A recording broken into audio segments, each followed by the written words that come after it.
This will be the build of the sides, the bottom, the back. So the sides, I'm going to be building out a double pocket situation on one side, a single pocket on the other side. Here's the bottom. I'm putting a jacket pocket on the bottom. And then here is the front of the pack with all of its attachments.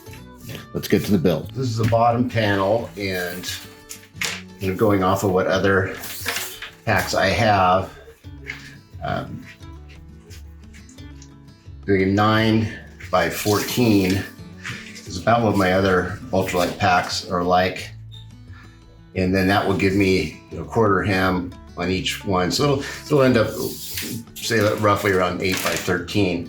But I really like that bottom pocket idea. So I've got this is Spandura. So it's spandex, but it's got the durability and abrasion resistance qualities. So one thing with stretchy material, when you mark it and cut it, you gotta not be stretching it. So that's what you gotta make sure. So I'm gonna mark off about the same. So I'll probably do on the ends, I'll bring it in. I'll do about a 1/2 inch hem on each of the ends. So I'll probably make this, so you look at this, I'll cut this the same, and I think that'll work fine. So 14 by 9. I'm gonna use this panel. This is actually the G4 bottom panel template, but it's nice because it'll just hold it down without it stretching.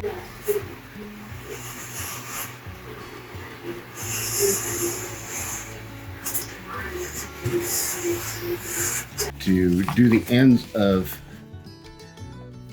that Spandura, I need to do a zigzag. So we'll do some test zigzags to see if that'll be enough. I'm going to increase the width a bit, and then increase the length a bit.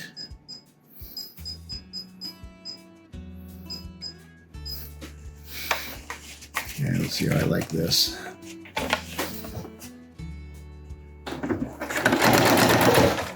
Wow, that goes fast.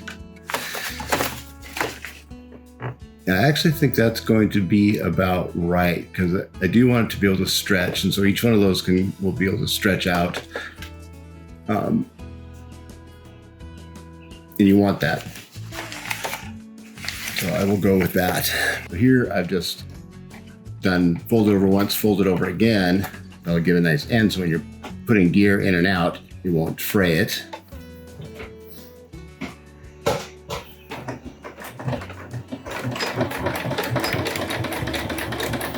And again, the key here is to not stretch this at all, to kind of let it float on through.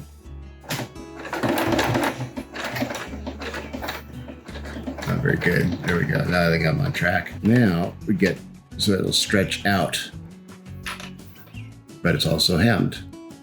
That'll work. I'll just sew this onto the bottom piece, and I'll just set it back about 3/4 of an inch. And I'm going to do a really loose stitch. Got it set very long, because we'll go and we'll stitch this all really tight when we put the pack together, but I just want to have it in place. And again, I'm going to just kind of hold it really loose. So I've had to rip this out a bunch of times, and so now I've figured out to resort to flipping it over so my teeth, my moving teeth will grab onto this Spandura and not the other way around. And yes, I do have a walking foot attachment. I just don't like it. I just don't think they work that well. But I found, and I use my other trick where I actually start about midway.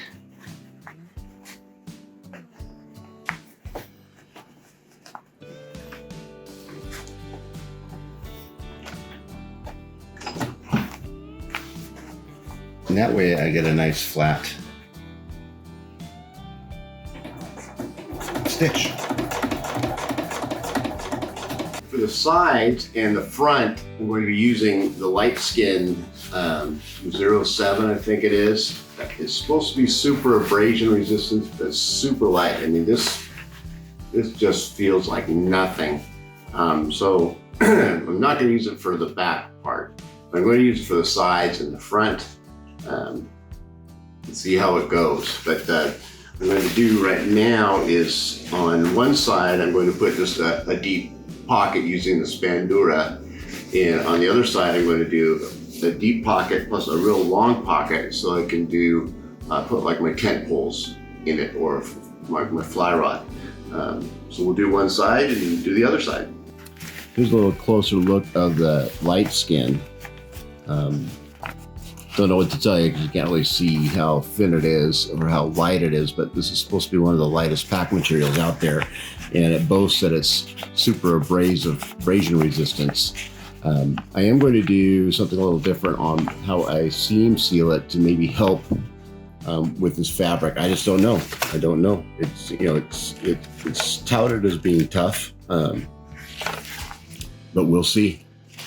The first thing I'm going to do is put on the Spandura. So I'm going to do a little hem on the top, zigzag stitch, and then just stitch it on the side. I'm not going to do an angle or anything like that. Don't need that as necessary, but I do need it big enough. I'm going to make it so it can fit a 1 Nalgene bottle. But the way the Spandura stretches, especially over, like it has a little stretch here to here, but if you go to the full 9 inches, it stretches quite a bit. So I think it will work. I'm not going to do a double roll because it's really not going to matter. Get lined up in there. The key with this is to not try and stretch it. Come on, get back in there. What I have found is that with my sewing machine, with the feed dogs, which are these little feet down there, I have to put the Spandura side down and let the feed dogs feed on the Spandura. Do that clamp.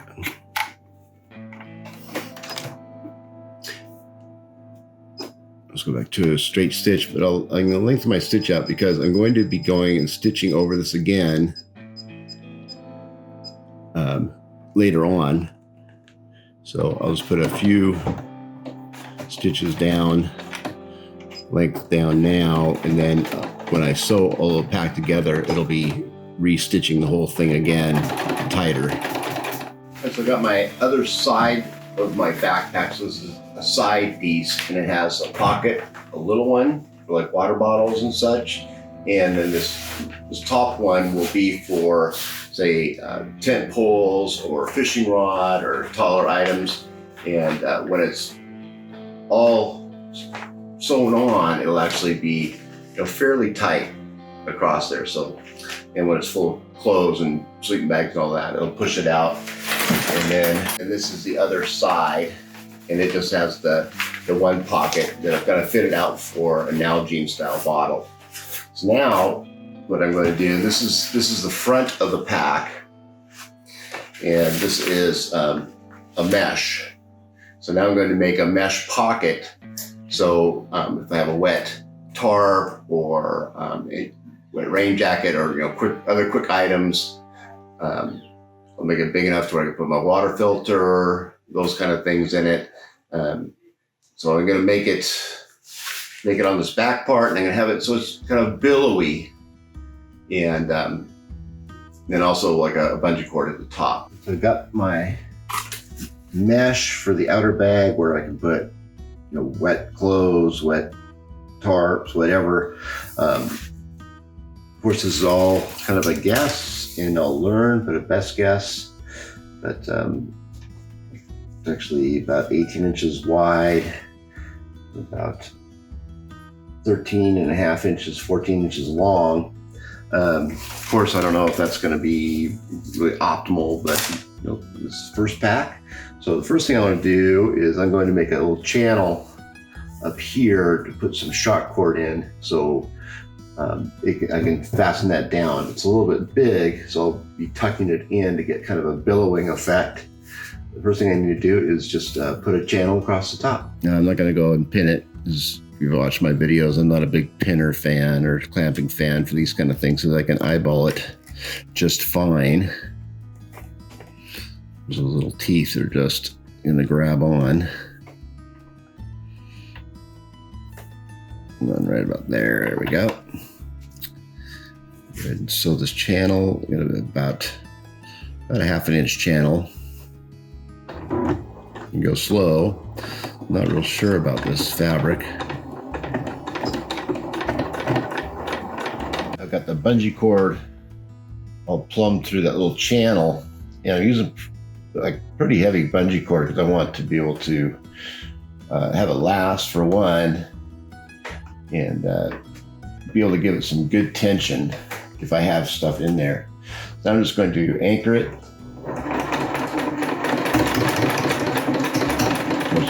Sewing machine doesn't like to do this. So that has anchored it down.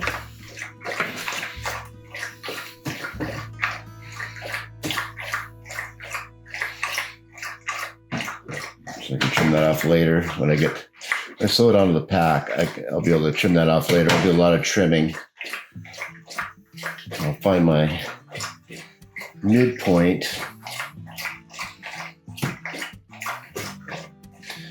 It's right there, and put a little buckle on there. Make sure that's out straight. Kind of give it about that much of a loop. And go over to the other side and anchor that side down. Need to get that billow. Clamp the corners.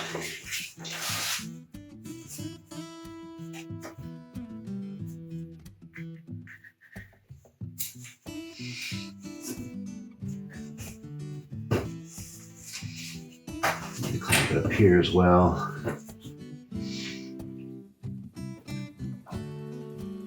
So now I just need to kind of find a good billowing down here. That's the halfway. There's a halfway mark.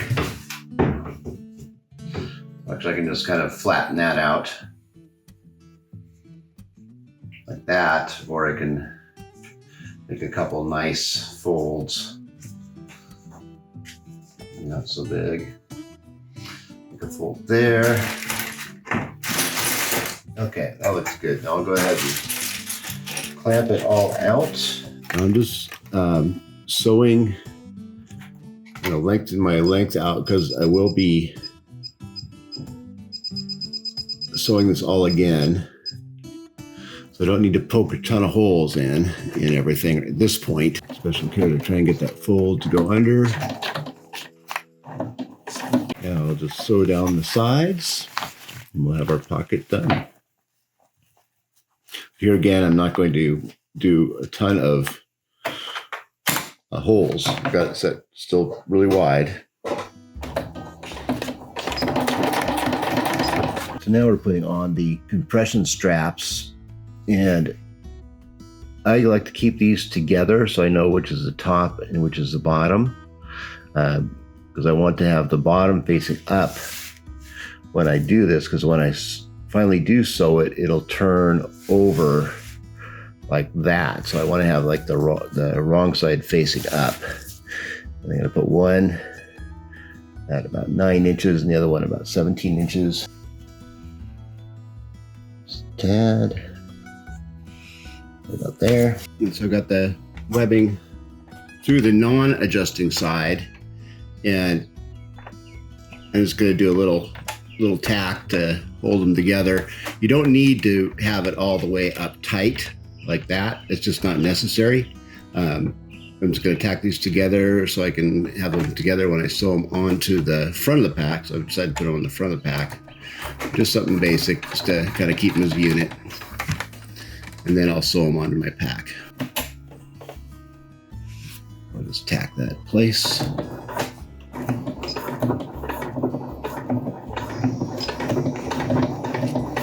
So all these will get sewn again when I put all the pieces together. Now, if you want things like ice axe loops or trekking pole loops on your backpack, this is a good time to put those on. So these are 6-inch webbing, and I'm going to inset them 3 inches. So this, when it's all hemmed and everything, actually I'll have it this way.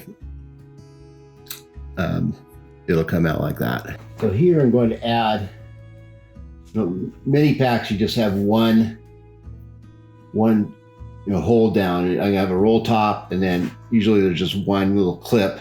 But I'm gonna make this so it's a double clip, and I could probably do all kinds of variations of things to hold my bear canister, which is a BV 500. Use double stick tape to help me out. Now I've measured, there's a midpoint, and there I have them 3 inches apart. And the bottom's going to be about 5 inches down. Now that's going to be real important because I'm going to reinforce this on the back side as well. Where's my mark?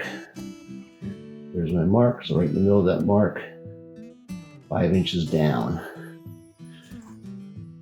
And stick. No, doesn't want to stick to this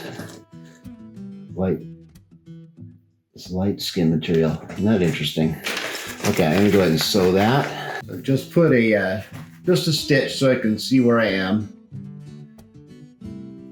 Now I'm going to put some backing on that using this X-Pack. So it has something that is really going through. This light skin is very, very thin. I don't know how it's going to hold up. So I figure I might as well put some backing on these buckles, kind of help me out.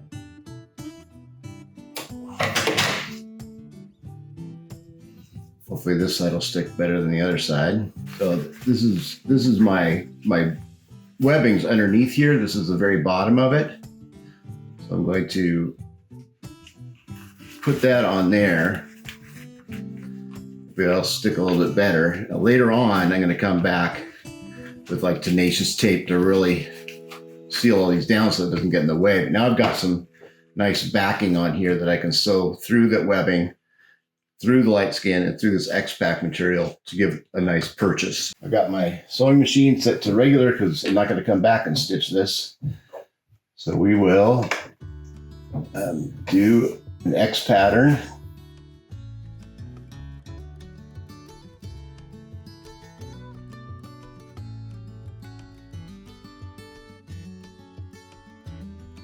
Okay, now I got a nice X on there to hold that webbing down.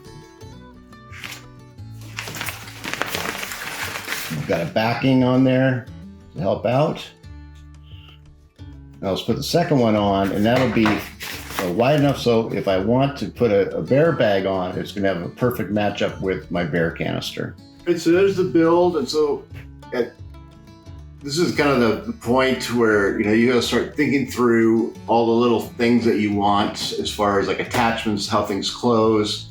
I wanted this is the front of my pack, so I wanted this mesh area for like wet tarps, wet jean jackets, or just daily putting stuff in there or putting your gloves real quick.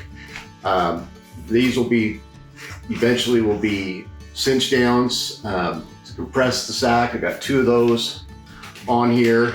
This is the overall, so I can have it roll down and then clip into these. I put 2 on here. I'm gonna have a 2 buckle system just because I've separated just far enough so it will actually fit in the grooves on my bear canister. So if I use a bear canister, there's lots of ways I can set up systems for my tear down situation. See a thread. But I also did the reinforcements with a Z-Pack. Whoa.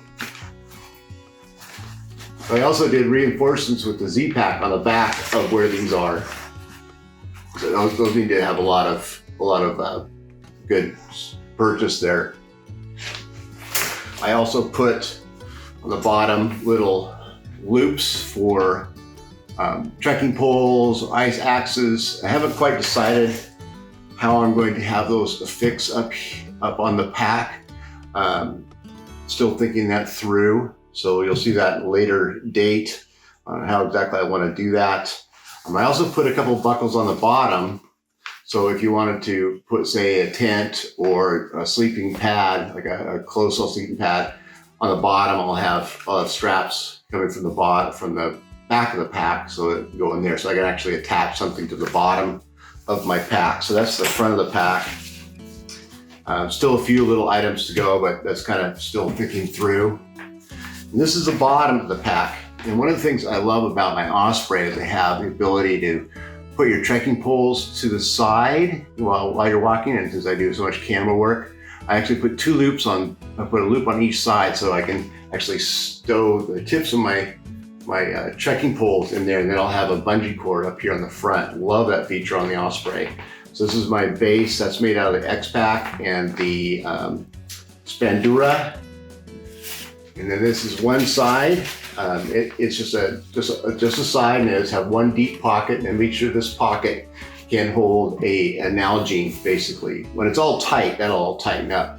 But I use Nalgenes, but I could probably take 2 smart water bottles. Then the other side of the pack, I have that same pocket on the bottom, but I also have a long pocket. It's right here. So if I go the route of, say, putting my tent poles in here, fishing rod, basically that's kind of what will go in there. So, and when it's all sewed, it'll all be tight. And then of course, when you put your gear inside, it'll tighten up even more. So those are the sides, the bottom and the back of the pack. So on to the next phase. See you on the trail, but more recently, I'll see you here for the pack build. Bye now.